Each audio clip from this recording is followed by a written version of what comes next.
বুয়েট শিক্ষার্থী আবরার ফাহাদ হত্যা মামলার ২০ জনের মৃত্যুদণ্ড বহাল রেখেছেন হাইকোর্ট। একই সঙ্গে ৫ জনের যাবজ্জীবনের আদেশ বহাল রাখা হয়েছে। বিচারপতি এ.কে.এম. আসাদুজ্জামান ও বিচারপতি সৈয়দ এনায়েত হোসেনের হাইকোর্ট বেঞ্চ এ রায় ঘোষণা করেন। রায়ে ন্যায় বিচার প্রতিষ্ঠিত হয়েছে বলে জানিয়েছেন অ্যাটর্নি জেনারেল। এ সময় দ্রুত রায় কার্যকর ও শিক্ষা প্রতিষ্ঠানে র্যাগিং বন্ধে ব্যবস্থা নেয়ার দাবি জানান আবরারের বাবা। আর মৃত্যুদণ্ডপ্রাপ্ত জেমি পালিয়ে যাওয়ায় ক্ষোভ প্রকাশ করেন আবরারের ভাই। সাইদুর রহমান আবিরের রিপোর্ট।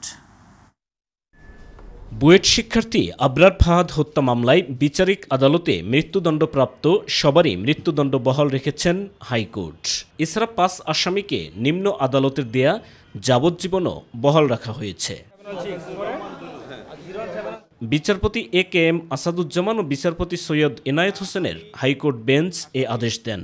রায় ঘোষণার সময় আদালতে আবরার ফাহাদের পরিবারের সদস্যরা উপস্থিত ছিলেন। রায় ঘোষণার পর আবরার ফাহাদের বাবা বরকতুল্লাহ দ্রুত রায় কার্যকরের দাবি জানান। তবে মৃত্যুদণ্ডপ্রাপ্ত আসামি জেমি পালিয়ে যাওয়ার বিষয়ে ক্ষুব্ধ পরিবারের সদস্যরা। হাইকোর্টে যে রায়টা দিয়েছে এটা আমরা আপাতত সন্তুষ্ট, কিন্তু আমরা চাই যাতে দ্রুত এই রায়টা কার্যকর হয়, সেই জন্য এটা ব্যবস্থা করা হয়। এগুলো যাতে অতিলম্বে দ্রুত হলে কার্য তালিকায় নিয়ে এসে দ্রুত যাতে শেষ করা হয়। ভবিষ্যতে যাতে আবরারের মধ্যে যাতে আর কোনো ছাত্র কারোর বাপ মা যেন এইভাবে বুক খালি।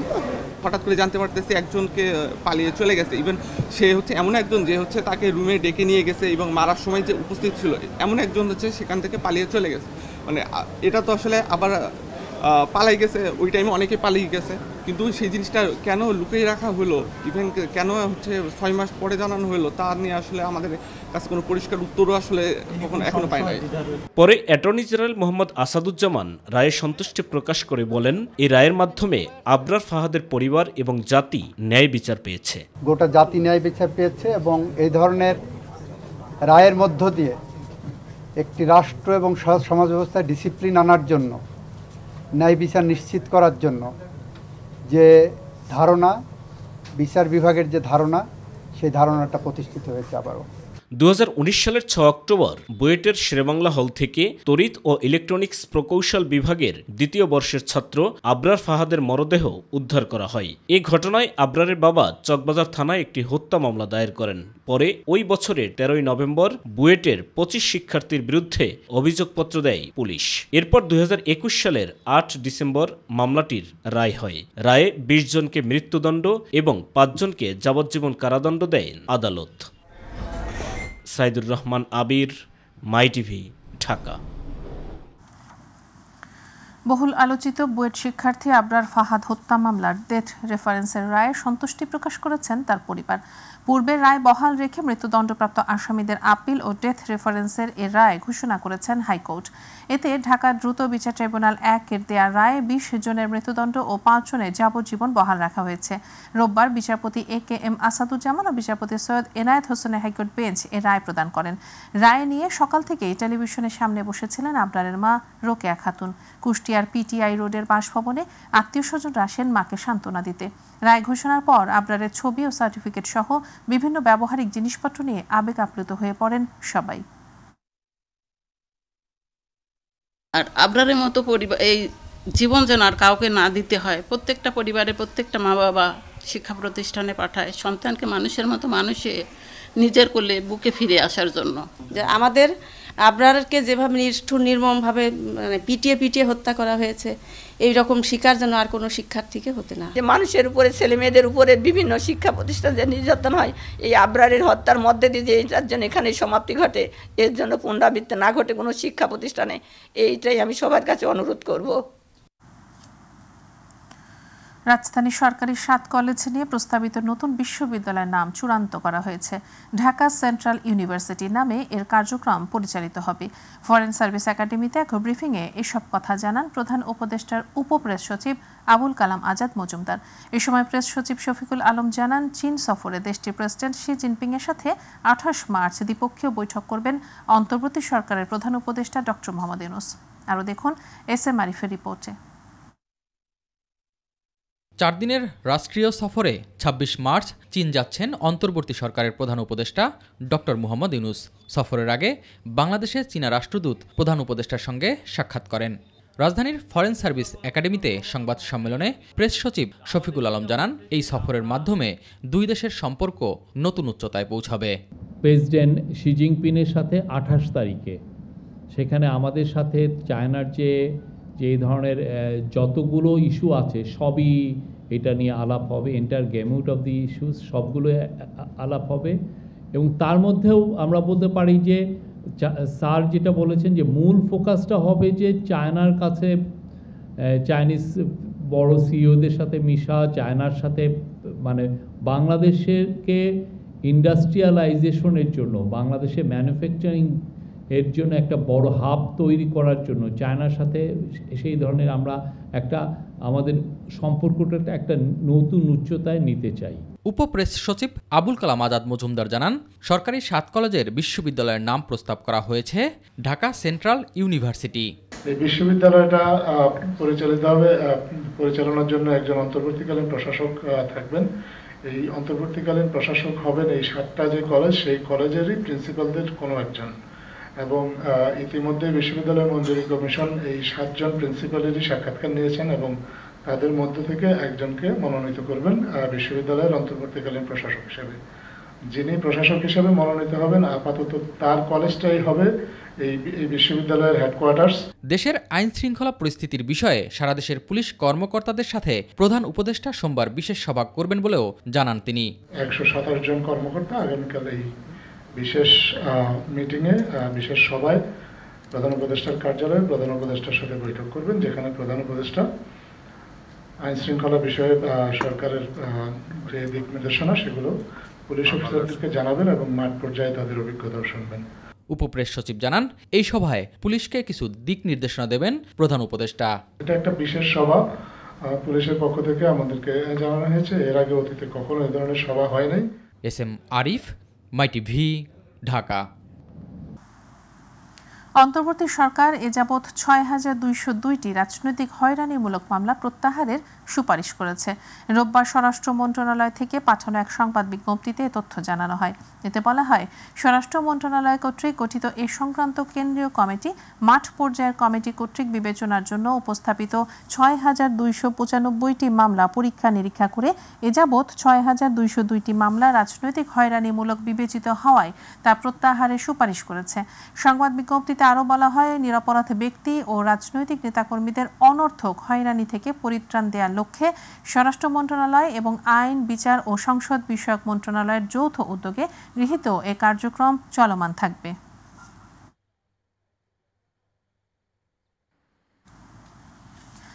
বিএনপির ভারপ্রাপ্ত চেয়ারম্যান তারেক রহমান বলেছেন, যে সরকারি নির্বাচিত হয়ে ক্ষমতায় আসুক না কেন তাদের হাসিনার আমলের গুম ও খুনের ঘটনার বিচার করতে হবে। রাজধানী গুলশানে গুম ও শহীদ পরিবারের সদস্যদের সম্মানে ইফতারে ভার্চুয়ালি যুক্ত হয়ে তিনি একথা বলেন। অন্য একটি অনুষ্ঠানে বিএনপি মহাসচিব মির্জা ফখরুল ইসলাম আলমগীর বলেছেন, যত দ্রুত সম্ভব নির্বাচনের ব্যবস্থা করা উচিত। ইলিয়াস মাদবর জানাচ্ছেন বিস্তারিত। রাজধানীর গুলশানে একটি হোটেলে গণতান্ত্রিক অধিকার পুনরুদ্ধার আন্দোলনে গুম ও শহীদ পরিবারের সদস্যদের সম্মানে ইফতার আয়োজন করে আমরা বিএনপি পরিবার। অনুষ্ঠানে তারেক রহমান বলেন, বিএনপির প্রত্যাশা সামনে সুষ্ঠু নিরপেক্ষ নির্বাচন অনুষ্ঠিত হবে আর নির্বাচিত সরকার ফ্যাসিস্ট হাসিনার সব অপকর্মের বিচার করবে। আগামী দিনের যে নির্বাচিত সরকার থাকবে, জনগণের সরকার থাকবে, তাদেরকে অবশ্যই অন্যায়ের বিচারগুলো করতে হবে। সুষ্ঠু বিচার যদি না হয়, হয়তোবা দেশে আবারও অন্যায় সংগঠিত হতে পারে। এদিকে জাতীয় প্রেস ক্লাবে বাংলাদেশ ফেডারেল সাংবাদিক ইউনিয়ন ও ঢাকা সাংবাদিক ইউনিয়নের ইফতার মাহফিলে অংশ নিয়ে মির্জা ফখরুল ইসলাম আলমগীর বলেন, অল্প সময়ের মধ্যে অত্যন্ত প্রয়োজনীয় সংস্কার শেষে নির্বাচন দিতে হবে। অল্প সময়ের মধ্যে অত্যন্ত প্রয়োজনীয় যে সমস্ত সংস্কারগুলো প্রয়োজন, সেই সংস্কারগুলো করে দ্রুত জাতীয় সংসদ নির্বাচন। একই অনুষ্ঠানে বাংলাদেশ জামায়াতে ইসলামীর সেক্রেটারি জেনারেল মিয়া গোলাম পরোয়ার বলেন, অবিলম্বে নির্বাচনের রোডম্যাপ ও তারিখ ঘোষণা করতে হবে। জাতীয় নির্বাচনের জন্য সকল রাজনৈতিক দল একমত হয়েছে যে অন্তত সুষ্ঠু নির্বাচনের জন্য প্রয়োজনীয় সংস্কার সম্পন্ন করে অবিলম্বে একটি নির্বাচনের রোডম্যাপ ঘোষণা করা উচিত। অনুষ্ঠানে বিভিন্ন রাজনৈতিক দলের নেতারা অংশ নেন। ইলিয়াস মাতবর, মাই টিভি, ঢাকা। রাজনীতিতে ভিন্ন মত থাকবে, তবে দেশের কিছু বিষয়ে রাজনৈতিক দলগুলোর মধ্যে মতবিরোধ না রাখার আহ্বান জানিয়েছেন জামায়াত ইসলামের আমির ডাক্তার শফিকুর রহমান। রাজধানীর ইঞ্জিনিয়ার্স ইনস্টিটিউশন মিলনায়তনে the forum of engineers and architects Bangladesh আয়োজিত ইফতার মাহফিলে তিনি এসব কথা বলেন। এ সময় জামায়াত আমির বুয়েটের মেধাবী শিক্ষার্থী আবরার ফাহাদ হত্যাকাণ্ডের রায় দ্রুত কার্যকর করার আহ্বান জানান। ডাক্তার শফিকুর রহমান ভিন্ন মতকে গণতন্ত্রের সৌন্দর্য উল্লেখ করে একে ধারণ করে দেশকে এগিয়ে নেয়ার আহ্বান জানান। রাজনীতিতে ভিন্ন মত থাকা এটা সৌন্দর্য, মতপার্থক্য সমস্যা নাই, কিন্তু মতপার্থক্য যেন মতবিরোধে রূপান্তরিত না হয়। আমরা এখন মতপার্থক্য করি না, এখন আমরা মতবিরোধ করি। এই জায়গায় আমাদের আপত্তি। জাতীয় স্বার্থের জায়গাগুলোতে মতপার্থক্য পর্যন্ত আমরা দেখতে রাজি না। এই জায়গাতে আমরা সবাই এক হয়ে যাওয়া উচিত। বাংলাদেশে গণতান্ত্রিক অগ্রযাত্রায় নির্বাচনী পর্যবেক্ষক, রাজনৈতিক দলগুলোর এজেন্ট সহ নির্বাচন সংশ্লিষ্টদের প্রশিক্ষণ সহ সার্বিক সহযোগিতা করতে আগ্রহী ইউরোপীয় ইউনিয়ন। সংস্থাটির প্রতিনিধি দলের সাথে বৈঠক শেষে একথা জানিয়েছেন প্রধান নির্বাচন কমিশনার এএমএম নাসির উদ্দিন। আর ইউরোপীয় ইউনিয়ন রাষ্ট্রদূত মাইকেল মিলার বলেছেন, আগামী ত্রয়োদশ জাতীয় সংসদ নির্বাচন আন্তর্জাতিক মানে দেখতে চায় উন্নয়ন সহযোগীরা। এদিকে আগামীকাল 17 মার্চ সিইসির সাথে সাক্ষাৎ করতে আসছেন 19 দেশের মিশন প্রধান। আবু সাইদ অপুর রিপোর্ট।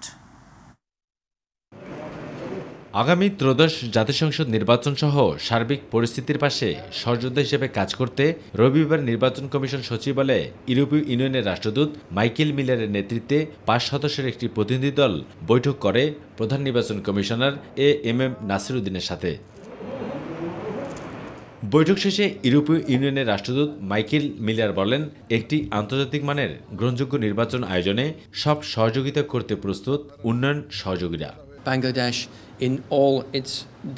বাংলাদেশে একটি আন্তর্জাতিক মানের জাতীয় সংসদ নির্বাচন দেখতে চায় ইউরোপীয় ইউনিয়ন। সেক্ষেত্রে সব ধরনের সহযোগিতা করবে সংস্থাটি। প্রধান নির্বাচন কমিশনার এএমএম নাসির উদ্দিন সাংবাদিকদের জানান, নির্বাচন সংশ্লিষ্টদের প্রশিক্ষণ সহ সার্বিক সহযোগিতা করবে ইউরোপীয় ইউনিয়ন। টিম পাঠিয়েছিল ইউএনডিপি, আমাদের কি কি প্রয়োজন হতে পারে ওনাদের কাছ থেকে সাহায্য জানতে চেয়েছিল। ওরা একটা প্রজেক্টও বানিয়েছে ইউএনডিপি। ওনারা ইউএনডিপির সাথে এবং আইএফএসের সাথে কোঅর্ডিনেট করে তারপরে আমাদেরকে সহযোগিতার হাত বাড়িয়ে দেবেন। ওনারা বলছেন যে আপনারা আরও একটু চিন্তা ভাবনা করে দেখেন যে যে ধরনের সাহায্য আপনাদের দরকার হবে এই ইলেকশনের জন্য আমরা করতে প্রস্তুত আছি। সিসি আরও বলেন, অতীতে যা হয়েছে ভুলে যান, এটা বর্তমান। ওনারা চায় যে আন্তর্জাতিক মানের একটা নির্বাচন দেখতে চান, যেটা আমরা তো প্রতিশ্রুতিবদ্ধ। এখানে আমাদের তো দ্বিমত নাই। ওনারা ফ্রি ফেয়ার ক্রেডিবল ইলেকশন চান, যেটা আমাদেরও ওয়াদা, জাতির প্রতি ওয়াদা। তবে এর আগে 11 মার্চ ঐক্যমত কমিশনের সাথে বৈঠক করেন মাইকেল মিলার। এ সময় বর্তমান সংস্কার কার্যক্রমে ইউরোপীয় ইউনিয়নের পূর্ণ সমর্থন রয়েছে বলেও জানান তিনি। পাশাপাশি সোমবার 19 দেশের মিশন প্রধানদের সাথে বৈঠকে বসবেন প্রধান নির্বাচন কমিশনার। আবু সাইদ অপু, মাই টিভি, ঢাকা। এবছরের স্বাধীনতা দিবসে কোনো নিরাপত্তা ঝুঁকি নেই এবং কোনো কুচকাওয়াজ অনুষ্ঠিত হচ্ছে না বলে জানিয়েছেন স্বরাষ্ট্র মন্ত্রণালয়ের সিনিয়র সচিব নাসিমুল গনি। দুপুরে স্বরাষ্ট্র মন্ত্রণালয়ের সভাকক্ষে আইন শৃঙ্খলা সংক্রান্ত কমিটির বৈঠক শেষে সাংবাদিকদের প্রশ্নের জবাবে এই কথা জানান তিনি। ঈদযাত্রায় যেন চাঁদাবাজি, ছিনতাই না হয় সেজন্য নিরাপত্তা ব্যবস্থা জোরদার করা হয়েছে জানিয়ে স্বরাষ্ট্র সচিব বলেন, দেশে নিরাপত্তার কোনো ঝুঁকি নেই। আরও জানাচ্ছেন রাকিব হাসান। স্বরাষ্ট্র উপদেষ্টা লেফটেন্যান্ট জেনারেল অবসরপ্রাপ্ত জাহাঙ্গীর আলম চৌধুরীর সভাপতিত্বে স্বরাষ্ট্র মন্ত্রণালয়ের সভাকক্ষে অনুষ্ঠিত হয় আইন শৃঙ্খলা সংক্রান্ত কমিটির বৈঠক। বৈঠক শেষে স্বরাষ্ট্র উপদেষ্টা জানান, বৈঠকে স্বাধীনতা দিবস এবং ঈদ উল ফিতরের আইন শৃঙ্খলা পরিস্থিতি নিয়ে আলোচনা হয়েছে এবং আমাদের যে ঈদ উল ফিতরের আইন শৃঙ্খলা পরিস্থিতির ব্যাপারে আলোচনা হয়েছে এবং যার দায়িত্ব ওইটা বন্টন করে দেওয়া হবে। পরে সাংবাদিকদের প্রশ্নের জবাবে স্বরাষ্ট্র মন্ত্রণালয়ের সিনিয়র সচিব নাসিমুল গনি জানান, নিরাপত্তার কোনো ঝুঁকি না থাকলেও এবছর স্বাধীনতা দিবসে কোনো কুচকাওয়াজ হচ্ছে না। নর্মালি গতবারে যখন হয়নি এবারও হচ্ছে না এখন, কারণ আমরা এখন আছি একটা প্রধান উপদেষ্টা বলছেন একটা ওয়ার ফুটিংয়ে আছি, আমরা আনন্দ করার মেজাজে নাই। ঈদকে কেন্দ্র করে চাঁদাবাজি ছিনতাই রোধে নিরাপত্তা ব্যবস্থা জোরদার করা হয়েছে জানিয়ে কারখানাগুলোতে শ্রমিক অসন্তোষ এড়াতে সঠিক সময় বেতন পরিশোধ করতে সংশ্লিষ্ট কর্তৃপক্ষকে নির্দেশ দেওয়া হয়েছে বলেও জানান স্বরাষ্ট্র মন্ত্রণালয়ের এই সিনিয়র সচিব।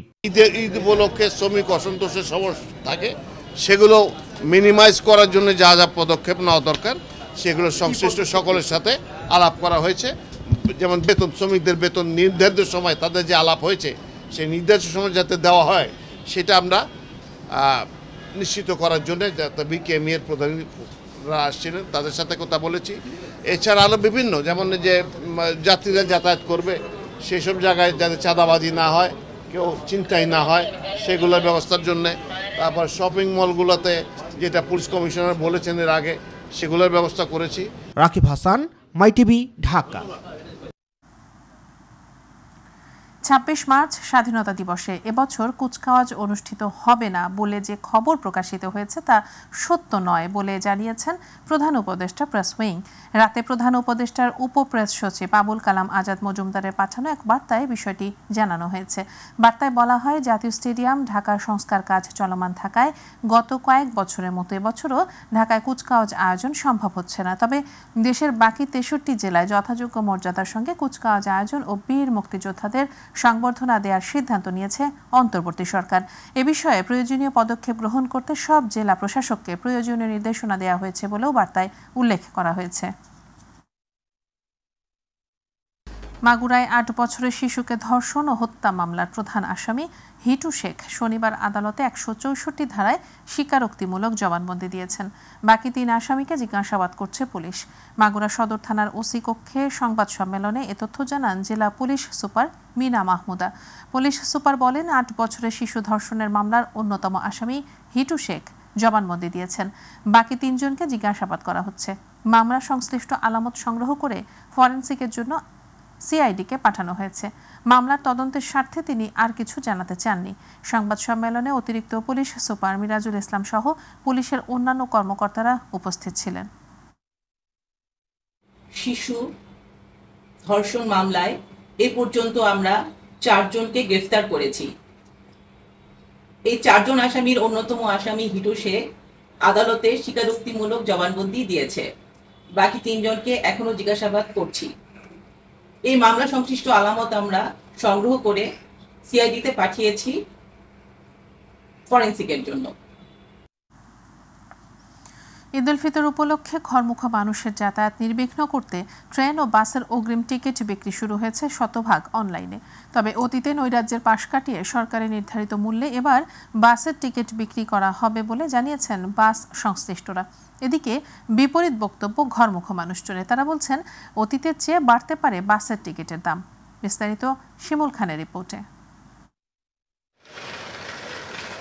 ঈদ উল ফিতর উপলক্ষে ঘরমুখী মানুষের যাতায়াত নির্বিঘ্ন করতে ট্রেন ও বাসের অগ্রিম টিকিট বিক্রি শুরু হয়েছে।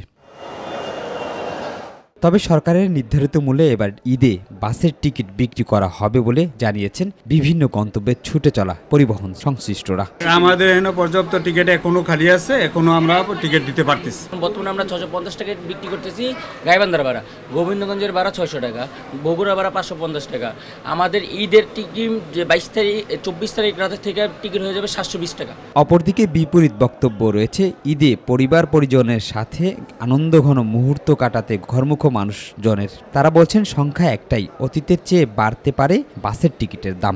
যেতে অসুবিধা হয়, এবং যারা মিডল ক্লাস বা আপনার ধরেন লোয়ার ক্লাস তাদের জন্য তো এটা অসম্ভব। পরিবহন মালিক যারা আছে ওনারা হুট করে টিকিটের দামটা বাড়াই দেয়। রাস্তাঘাট ক্লিয়ার রাখতে হলে পুলিশ থাকতে হবে রাস্তায়, আর মেন রোডে অটো চলা যাবে না। একটা গাড়ি নষ্ট হয়ে গেলে রাস্তায় গেল, একটা গাড়ি ঠিক করতে লাগবে 2 ঘন্টা, জাম হয়ে গেল 10 ঘন্টা। তবে সাধ্যের মধ্যে থেকে যেন সবাই পরিবার পরিজনের সাথে ঈদের আনন্দ উপভোগ করতে পারে, এমনটাই প্রত্যাশা নগরবাসীর। শিমুল খান, মাই টিভি, ঢাকা। চলতি অর্থবছরে রাজস্ব আয় লক্ষ্যমাত্রার চেয়ে 1,05,000 কোটি টাকা কম হবে বলে ধারণা বেসরকারি গবেষণা প্রতিষ্ঠান সিপিডির। চলতি বাজেটে তাই ঘাটতি মেটাতে টাকা ছাপিয়ে করতে হচ্ছে সরকারকে। আগামী অর্থবছরে বাজেট সুপারিশ নিয়ে আয়োজিত সংবাদ সম্মেলনে সিপিডির গবেষকরা এসব কথা বলেন। এতে সাধারণ মানুষকে উচ্চ মূল্যস্ফীতির চাপ থেকে খানিকটা স্বস্তি দিতে বেশ কিছু সুপারিশ তুলে ধরে সংস্থাটি। আফজাল হোসেন জানাচ্ছেন বিস্তারিত। আরেকবার ধন্যবাদ জানাচ্ছি। ব্যক্তি শ্রেণীর করদাতাদের বার্ষিক করমুক্ত আয়সীমা ৪ লাখ টাকায় উন্নীত করার সুপারিশ করেছে সিপিডি। রাজধানীর ধানমন্ডিতে সিপিডির কার্যালয়ে আসছে অর্থবছরের বাজেট সুপারিশ তুলে ধরে সংস্থাটি। এতে বলা হয়, অন্তর্বর্তী সরকার রাজস্ব কাঠামোতে বড় পরিবর্তন আনার সুযোগ নিতে পারে। ব্যক্তিগত আয়ের কর সীমা, এটা যে ট্যাক্স ফ্রি ইনকামের থ্রেশহোল্ডটা, সেটা ৪ লাখ টাকা পর্যন্ত বৃদ্ধি করা উচিত, যেহেতু উচ্চ মূল্যস্ফীতি এবং মানুষের সঞ্চয়ে ভেঙে খাওয়ার প্রবণতাটা বাড়ছে। ভঙ্গুর আর্থিক খাত, বিপুল রাজস্ব ঘাটতি, বিদেশি ঋণের চাপ আর বিনিয়োগে খরাসহ নানা সূচকেই চাপে রয়েছে সরকার। তাই বহুমুখী উদ্যোগ সত্ত্বেও কঠিন হতে পারে অর্থবছর শেষে মূল্যস্ফীতি 7-এ কমানোর লক্ষ্য। আগামী বাজেটে পিছিয়ে পড়া মানুষের সুরক্ষাও নিশ্চিত করার পরামর্শ উঠে আসে এদিন। সংস্থাটি আরও বলছে, অর্থনৈতিক স্থিতিশীলতা পুনরুদ্ধার করাই নতুন বাজেটের মূল লক্ষ্য হওয়া উচিত। ২৬ অর্থবছরের জাতীয় বাজেট এমন একটা সময়ে প্রণয়ন করা হচ্ছে যখন বাংলাদেশ অর্থনৈতিক চ্যালেঞ্জের মুখোমুখি, যার জন্য এটা মোকাবেলা করার জন্য দূরদর্শী এবং সমন্বিত নীতিগত পদক্ষেপ নেওয়া প্রয়োজন। জুলাই আন্দোলনে নিহত ও আহত পরিবারের সদস্যদের পুনর্বাসন করতে আগামী বাজেটে বরাদ্দ রাখার প্রস্তাব দিয়েছে সিপিডি। আফজাল হোসেন, মাই টিভি, ঢাকা। এ পর্যায়ে জানাবো প্রবাসের খবর।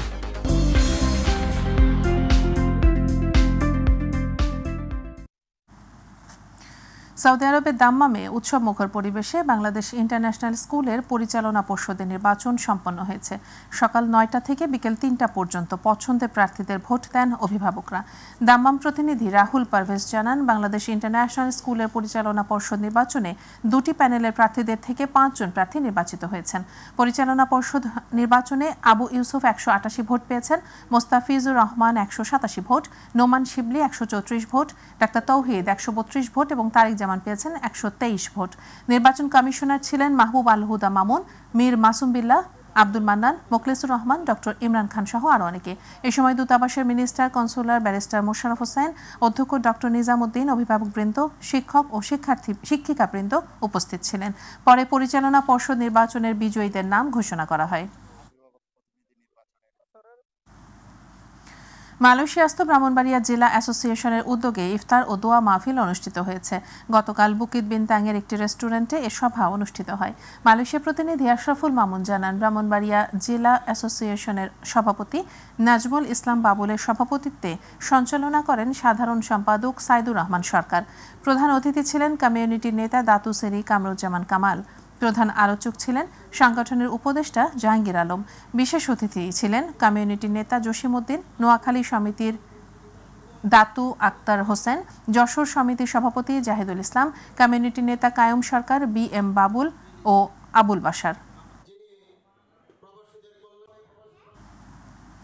সৌদি আরবের রিয়াদে আঞ্জুমানে আল ইলআহ রিয়াদ শাখার উদ্যোগে ইফতার মাহফিল হয়েছে। সৌদি আরব প্রতিনিধি আব্দুল হালিম নিহন জানান, প্রখ্যাত আলেমেদ্দিন আল্লামা ফুলতলি সাহেব এর প্রতিষ্ঠিত সংগঠনের সৌদি আরব শাখার সভাপতি অলিউর রহমান মানিকের সভাপতিত্বে ও ভারপ্রাপ্ত সাধারণ সম্পাদক শাহাবুদ্দিনের সঞ্চালনে স্থানীয় একটি রেস্টুরেন্টে ইফতার মাহফিল অনুষ্ঠিত হয়। অনুষ্ঠানে আঞ্জুমানে আল ইলআহ সংগঠনের বৈশিষ্ট্য ও রমজানুল মোবারকের ফজিলতের আলোচনা করেন। আগত অতিথিদের মধ্যে সংগঠনের সৌদি আরব শাখার উপদেষ্টা আব্দুল মালিক জাবের, মাওলানা আব্দুল আহাদ, রিয়াদ মসজিদের আব্বাসের ইমাম মাওলানা মুশাহিদ আলী, রিয়াদের মসজিদে মদিনা মানোয়ারার ইমাম মাওলানা সালেহ আহমদ, সংগঠনের সিনিয়র সহ সভাপতি আব্দুল শহীদ সহ আরও অনেকে। পবিত্র মাহে রমজান উপলক্ষে চট্টগ্রাম সমিতি জেদ্দার উদ্যোগে দোয়া ও ইফতার মাহফিল হয়েছে। বন্দরনগরী জেদ্দার আল নগমা হোটেলে এ দোয়া ও ইফতার মাহফিল অনুষ্ঠিত হয়। প্রতিনিধি এম সাইফুল ইসলাম জানান, সংগঠনের সভাপতি ইঞ্জিনিয়ার দেলোয়ার হোসেনের সভাপতিত্বে ও সাধারণ সম্পাদক মঈন চৌধুরী এবং সাংগঠনিক সম্পাদক আতাউর রহমানের যৌথ সঞ্চালনায় অনুষ্ঠানে প্রধান অতিথি ছিলেন জেদ্দাস্থ বাংলাদেশের রাষ্ট্রদূত কনসুলেটর কাউন্সিল SM সাইম। সভায় বক্তব্য রাখেন প্রধান উপদেষ্টা মোহাম্মদ আইয়ুব, উপদেষ্টা কামাল উদ্দিন, ইঞ্জিনিয়ার লিয়াকত আলী, উপদেষ্টা ইলিয়াস, মার্শাল কবির পান্নু, জহিরুল ইসলাম হিরো, সংগঠনের সিনিয়র যুগ্ম সম্পাদক ইনভেস্টর নাইমউদ্দিন, যুগ্ম সম্পাদক মোহাম্মদ ইদ্রিস। এরপর কোরআন প্রতিযোগিতায় বিজয়ীদের হাতে পুরস্কার ও কোরআন শরীফ তুলে দেন আগত অতিথিরা।